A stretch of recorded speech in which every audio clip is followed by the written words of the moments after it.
সুপ্রিয় দর্শক, দৈনিক নবযুগের কণ্ঠে আপনাদের সবাইকে স্বাগতম জানাচ্ছি। সঙ্গে যুক্ত রয়েছে এই মুহূর্তে আমি মোহাম্মদ শাহ আলম। দর্শক, দ্বিতীয় দিনের মতো লক্ষ্মীপুরের রামগঞ্জ যে পৌর শহর রয়েছে আপনাদেরকে আমি দেখানোর চেষ্টা করছি।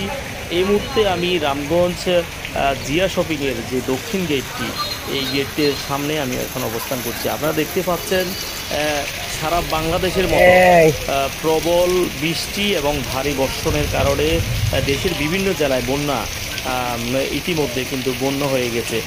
তারই ধারাবাহিকতায় রামগঞ্জ এর ব্যতিক্রম নয়। কিন্তু গত কয়েকদিনের বৃষ্টিতে যেমন রাস্তাঘাটে জলাবদ্ধতা বেড়েছে এবং দোকানপাট, বাড়ি এবং বাসা ভিতরে পর্যন্ত পানি ঢুকে পড়েছে।